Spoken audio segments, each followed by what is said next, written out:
చూస్ country delight, live better. ఇప్పుడే country delight app ని download చేసుకోండి.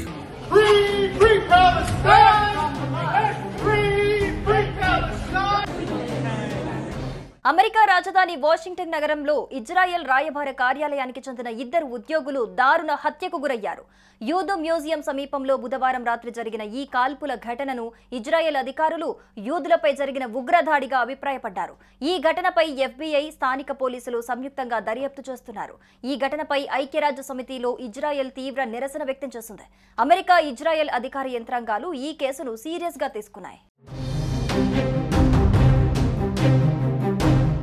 గాజాలో ఇజ్రాయెల్ దాడుల నేపథ్యంలో హమాస్ ఈ కాల్పులకు పాల్పడినట్లు భావిస్తున్నారు. అయితే ఈ ఘటన అమెరికా దర్యాప్తు సంస్థ FBI వాషింగ్టన్ ఫీల్డ్ ఆఫీస్ కు కొన్ని అడుగుల దూరంలోనే జరగటం గమనార్హం.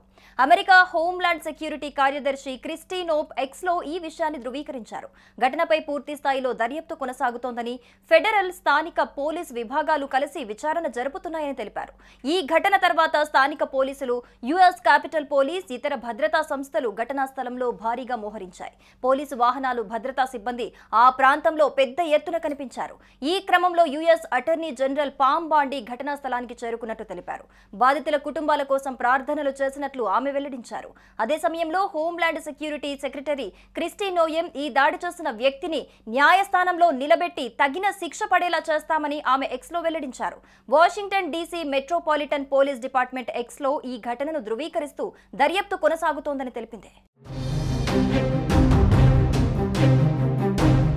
ఈ ఘటన తర్వాత స్థానిక జూయిష్ సమాజంలో భయాందోళనలను రేకెత్తించింది.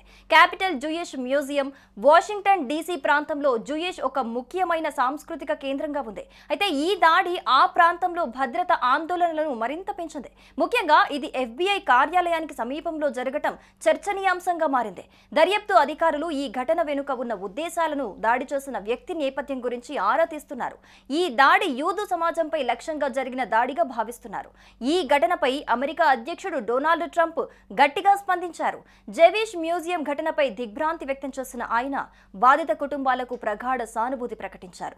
అమెరికాలో ద్వేషానికి, ఉగ్రవాదానికి చోటు లేదని, యూదులకు వ్యతిరేకంగా జరుగుతున్న భయంకరమైన ఈ తరహా దాడులు, హత్యలు తక్షణమే ఆగాలని హెచ్చరించారు ఆయన. ఇక మరోవైపు ఘటనపై ఇజ్రాయెల్ నుంచి ఇంకా ఎలాంటి స్పందన అయితే రాలేదు. అయితే ఇతర దేశాల్లోని ఎంబసీలను మాత్రం అప్రమత్తం చేసినట్లుగా సమాచారం అందుతోంది.